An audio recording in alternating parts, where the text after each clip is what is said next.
दोस्तों, क्या मैं वास्तव में ही महापुरुषों के विरुद्ध हूं? क्या मैं वास्तव में ही भारतीय संस्कृति के विरुद्ध हूं?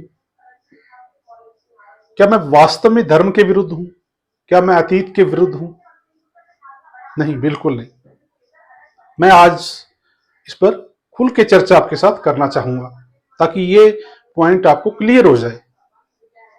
देखिए, एक बार एक कैदी को आजीवन कारावास मिली और वो जब उसकी आजीवन कारावास सजा पूरी हुई तो उस कैदी को दो गार्ड लेकर बाहर गेट पर आए, छोड़ने आए उसको। तो उत्सुकता में एक गार्ड ने उससे पूछ लिया कि दोस्त, आज आप उम्र कैद पूरी करके आजाद हो रहे हो, इस आजाद हवा में आपको कैसा लग रहा है? कहते हैं उस आदमी ने चारों तरफ देखा और एक लंबी अंगड़ाई ली और कहा कि मुझे वापस वहीं छोड़ाओ, अंदर, मैं वहीं ठीक था। यानी कि आज उसको आजादी मिली थी, आज वो आजादी से सांस ले सकता था, आज वो आजादी से घूम फिर सकता था, पूरी दुनिया उसके लिए खुल गई थी। लेकिन इस आजाद हवा में जीने की बजाय उसने गुलामी को ही दोबारा गले लगाना ठीक समझा, क्योंकि उसको अंदर रहकर कुछ खास आदतों की लत पड़ गई थी। कुछ खास तरह की आदतें थी वो रोज करता था। जैसे खास समय पर उसको भोजन दिया जाता था, बेल बजती होगी, है ना, तो एकदम खाना खाने के लिए दौड़ पड़ते होंगे कैदी। एक खास समय पर उसको बाहर निकाला जाता था टहलने के लिए। एक खास समय पर उसको नहाने का टाइम था जब वो नहाता होगा। एक खास वक्त पर उसको सोना पड़ता होगा। ऐसा तो है नहीं है कि वो जब मर्जी सो जाए, जब मर्जी उठ जाए। हर चीज फिक्स हो गई थी। देखिए देखिए, हमारी बाहर की जो जिंदगी है, हम लोग हैं जो बाहर हैं, हम आजाद हैं। हम 11 बजे भी सो सकते हैं, 1 बजे भी सो सकते हैं, हम 9 बजे भी सो सकते हैं, जब मर्जी हम उठ सकते हैं। वहां ऐसा नहीं है ना। घर में हम खाना जब मर्जी खा सकते हैं, सुबह भी घंटे 9 बजे भी खा सकते हैं, 11 बजे भी खा सकते हैं। हम चाहें तो जब मर्जी हम कहें पका के खा सकते हैं। हम ऑर्डर देंगे अपनी वाइफ को या कोई भी घर में मेंबर है, चाय बन जाएगी, खाना बन जाएगा। वहां ऐसा नहीं है, हर चीज फिक्स है। फिक्सिटी है, फिक्सिटी का आदी हो गया था वो। जीवन मर्यादित हो कहते हैं ना, मर्यादित जीवन जीना, कंडीशनड लाइफ जीना, प्रोग्राम्ड लाइफ जीना, रोबोट की तरह हो जाना, मशीन की तरह हो जाना, ये हुआ उस कैदी के साथ। एक्चुअल में हो क्या रहा है देखिए।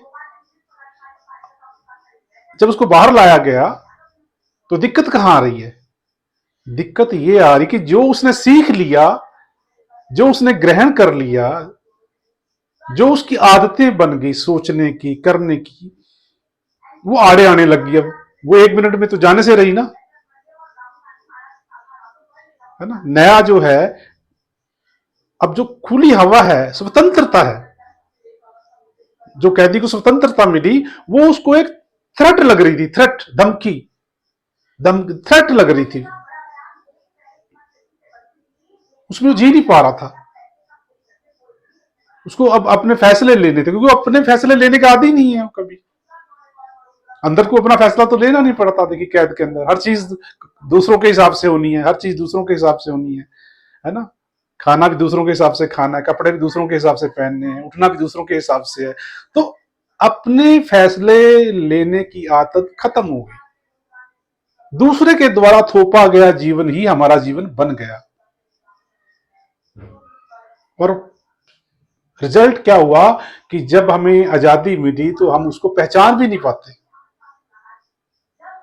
रिजल्ट ये हुआ कि हम नए माहौल में, पूरी दुनिया जब हमारे में के लिए खुली है, स्वतंत्र हैं, हम उसमें जीने के काबिल ही नहीं रहे। हम उसको पहचान ही नहीं रहे, अप्रिशिएट ही नहीं कर पा रहे उस चीज को। कितना बड़ा, देखिए कितनी कि ऐसे, इस तरह से। एक्चुअली में क्या है कि उसका अतीत उसका पीछा नहीं छोड़ रहा। जो उसने 20 30 50 व 30 साल अंदर रहा, 40 साल अंदर रहा, वो अतीत जो बना, उसके दिमाग में जो यादस्त बनी, वो अब आड़े आ रही है। वो मर्यादित हो चुका है, मर्यादा को तोड़ नहीं सकता, पुरानी मर्यादा आड़े आ रही है। ऐसे ही जब मैं कहता हूं महापुरुषों को छोड़ दो, अतीत को, अतीत भी हमारा क्या है, सारा फिक्स है। जैसे कैदी के जीवन में हर चीज फिक्स है, ऐसे ही हमारा अतीत में अपने आप में कोई बुराई नहीं है। देखिए मेरा भी अतीत है ना। आप कहोगे अतीत, जोगा सिंह अतीत को कैसे छोड़ दें, मेरा भी अतीत है, पर वो मेरे आड़े नहीं आता। मैं उसे आजाद हूं, हर क्षण उससे मैं आजाद होता रहता हूं। जो भी सीखता हूं मैं उसे आजाद होता रहता हूं, ताकि मैं आगे नई नई संभावनाओं को, अवसरों को आजमा सकूं, ताकि कुछ नया हो सके। अगर पुराना ही होता जाएगा हमारी जिंदगी में, तो नया कैसे होगा? दोनों चीजें नहीं हो सकती। देखिए ना, एक ही चीज होगी, या तो पुराना चलेगा या नया होगा। पुराना की जितना चाहिए वो आपके अंदर रहेगा, जितना चाहिए, लेकिन हमारे अंदर है ही पुराना है सारा। जैसे कैदी के दिमाग में सारा ही पुराना था, कचरा भरा पड़ा था, मर्यादित हो गया था, कंडीशनड हो गया था। ऐसे ही जब हम महापुरुष को मानने में कोई दिक्कत नहीं है, इज्जत करिए, लेकिन जब हम ये कहते हैं कि मेरी जाति का सही है, मेरे धर्म का नेता सही है ना, मेरी संस्कृति सही है, खास ढांचे में फिट होना, ये आदतन सोच है, ये मर्यादित सोच है, ये संस्कारित सोच है। ये आपको जीवन जो जीने से रोकती है, आगे नए फैसले लेने से रोकती है, क्योंकि आप पुराने ढंग से सोचने के आदी होते हो। ज्यादातर देखिए भारतीय लोग जो हैं, धार्मिक लोग हैं, खासकर धर्म में भी यही दिक्कत है। धर्म में सारा कुछ फिक्स है ना। गॉड क्या है, देखिए गॉड किसी ने देखा नहीं, सुना नहीं, चुना नहीं, है ना। किसी भी चीज आप देखिए, ज्यादातर चीजें जो आप कर रहे हो कैदी की तरह, हम चुनाव नहीं कर रहे, हम चुन नहीं रहे, वो हमारी मर्जी नहीं बन रही, इसलिए हम अपने फैसले नहीं ले रहे। मान लो शादी आप करते हो, तो सारे आप एक ढांचागत सोच है ना, पहले नियम बने हुए हैं, उसमें आप फिट हो जाते हो। लड़की देखते हो, लड़की की नौकरी की देखते हो, लड़की की सुंदरता देखते हो, है ना, लड़की का खानदान देखते हो, लड़की की संपत्ति देखते हो, लड़की का माँ बाप क्या करता है वो देखते हो। कितने लोग हैं जो ये चीज नहीं देखते होंगे?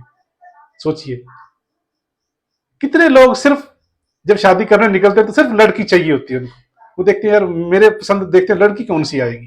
कितने लोग हैं? एक भी नहीं होगा। अगर आप नौकरी में हैं तो आप सोचोगे नौकरी वाली ही लड़की मिले। अरे भाई, आप फिर लड़की को नहीं ढूंढ रहे, आप नौकरी को ढूंढ रहे हो, पैसे को ढूंढ रहे हो। जिस पर्पस के लिए लड़की से शादी करनी थी वो तो है ही नहीं है, आप उसका पैसा देख रहे हो, उसकी जायदाद देख रहे हो, है ना। ये तो आपने देखा ही नहीं कोई इंसान कैसा है। मैं एक अच्छा इंसान ढूंढूं मेरे लिए, जिसमें सारी उम्र मैंने उसको प्यार करना है, जिसके साथ मैंने सेक्स करना है, जिसके साथ मैंने बच्चे पैदा करने हैं, है ना, सारी उम्र रहना है, वो इंसान को चेक करूं। कोई टेस्ट, ऐसा टेस्ट बनाते हैं, आपको पैमाना बनाते हैं कि मैं इंसान को देखूंगा कि वो कैसा इंसान है, वो तो आप चेक ही नहीं करते बिल्कुल ही। देख रहे हो कैसे मर्यादित जीवन है। ये तो सिर्फ शादी के मामले में है, हर मामले में ऐसा हो रहा है। नौकरी में, व्यवसाय में, जन्मदिन मनाने में, मरण दिन मनाने में, मुहूर्त करने में, पाठ करने में, प्रवचन करने में, धार्मिक यात्राओं करने में, सारे सभी के अलग अलग सांचे फिट है, और सभी सभी अलग अलग है। क्या है कि अलग ये चीजें जो देखिए, अतीत क्या अलगाव पैदा करता है, मतलब बांटता है आप, क्योंकि बांटता हूं क्योंकि ये फिक्स है, ये फिक्स है, हर चीज फिक्स है, निश्चित हो चुकी है ना, उसमें जो हो चुका है। महापुरुष जो है निश्चित है ना, वो बदलता, लेकिन जो वर्तमान वो बदल रहा है, लगातार बदल रहा है, लगातार बदल रहा है, इसलिए हम वर्तमान को मुखातिब नहीं होते, हम वर्तमान को जी ही नहीं पाते। अब आप समझ रहे होंगे कि मैं क्यों कहता हूं कि महापुरुषों को छोड़ दो, अतीत को नकार दो, क्योंकि ये आपकी सोच को एक खास तरह से सोचने के लिए बधित कर देता है, खास तरह से सोचने के लिए आपको मजबूर कर देता है। और आप फिर क्या होते हो, जो आगे से आ रहा है वर्तमान नया, हर वक्त हर क्षण नया, नई चुनौती, उसको फेस उस ढंग से नहीं कर पाते जैसी वो है।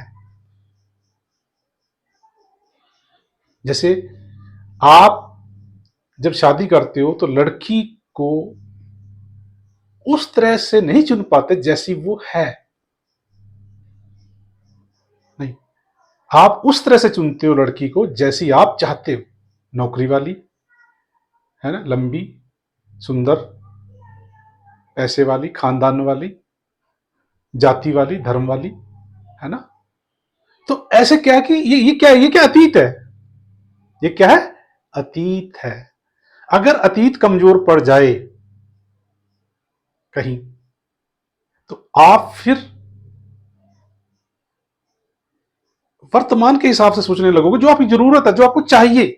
आपको क्या चाहिए, लड़की चाहिए शादी के लिए, बाकी चीजें सब सेकेंडरी है, प्राइमरी चीज। लेकिन यहां क्या है, प्राइमरी हम चीज इन चीजों को मान लेते हैं, पैसा, नौकरी, धन दौलत, है ना, जमीन, जायदाद, इन चीजों को हम प्राइमरी में, ऐसे ही जैसे हम कोई हम बनते हैं, व्यवसाय चुनते हैं, या कोई नौकरी के लिए हम कोई सब्जेक्ट चुनते हैं स्कूल में, तो जरूर तो हमारी ये है कि हमें वो काम अच्छा लगना चाहिए जो हमें काम सारी उम्र करना है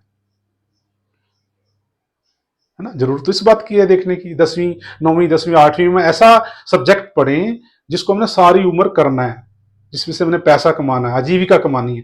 लेकिन हम चुनते पता क्या है, कि वो डॉक्टर बन गया, वो इंजीनियर बन गया, वो नेता बन गया, वो पायलट बन गया, तो मुझे भी ये बनना है। यह मर्यादित सांस्कृतिक जीवन, मर्यादित जीवन, कंडीशनड जीवन। इसी तरह से महापुरुष हैं। तो महापुरुषों को भी, अगर महापुरुष में भी क्या फिक्सिटी है, जब आप ज्यादातर आप किसी भी समुदाय से, जब मैं बात कर रहा हूं दलित से, सिख से, तो वो अचानक ही वो बात बात में कूद पड़ेगा, जय भीम, जय नानक, है ना, ऐसे बोलेगा, उसके दिमाग से निकल ही आएगी वो चीज। ये क्या कंडीशनड है ना, क्योंकि आपने एक को पकड़ लिया, अब दूसरे अछूत हो जाएंगे, आप मर्यादित हो गए। आपने आपने एक सीमा बना ली कि मेरा तो ये है, नानक है, मेरा तो बुद्ध है। आप मर्यादित हो गए, आप मर्यादा से बाहर जा नहीं सकते कभी भी। कभी आपने कभी किसी सिख को आपने देखा है जय भीम बोलते हैं? मैंने तो कभी नहीं देखा आज तक। किसी हिंदू को देखा है जय भीम बोलते हुए? मैंने तो नहीं कभी देखा। सीमाएं हैं, ये कहां से आ रही है, अतीत से आ रही है सारी चीजें, महापुरुषों की वजह से आ रही है। क्योंकि महापुरुष, वैसे महापुरुष अपने आप में बांटते नहीं है, लेकिन जिस ढंग से हम उनको पकड़ लेते हैं, एक पूरा समुदाय उससे चिपट जाता है ना, तो वो एक बांटने का, महापुरुष जो है बांटने का टूल बन जाता है।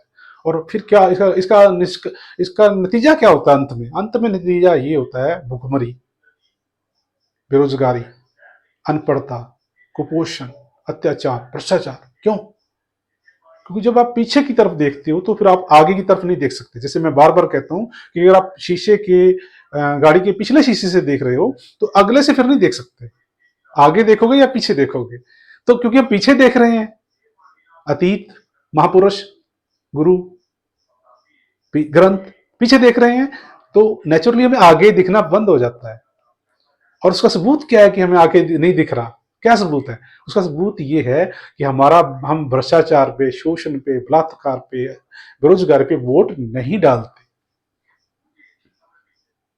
उसका प्रूफ ये है कि हमारे टीवी पर जनसंख्या पर कोई डिबेट नहीं चल रहा, जबकि सबसे मुख्य समस्या हमारी जनसंख्या है, भ्रष्टाचार है।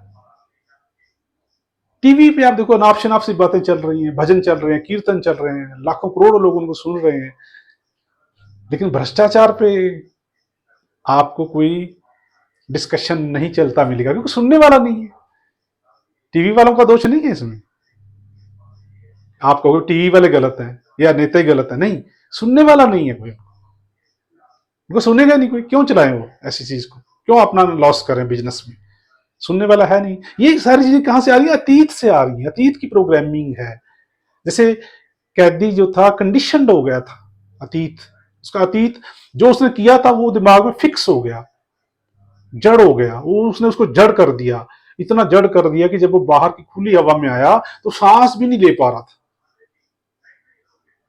अब क्या कैदी को ये बातें समझा सकते हो कि नहीं तू बाहर जाएगा, तेरे को अच्छा महसूस होगा, तू अंदर तो तेरी जिंदगी नर्क थी, है ना, तू अंदर प्रोग्राम्ड था, अंदर कंडीशनड था, तू अंदर मर्यादित था, वो नहीं समझेगा। नहीं समझेगा। बातों से चीजें, विचारों से चीज समझ नहीं आती, करके आती है, करने से आती है चीज, उसको समझा नहीं सकते आप कैदी की बेचैनी को दूर नहीं कर सकते बाहर लाकर। ऐसे ही मैं अपनी बात जो महापुरुषों वाली है, या जो मैं कहता हूं अतीत को छोड़ दो, महापुरुषों को छोड़ दो, वो मैं शायद आज तक किसी को नहीं समझा पाया।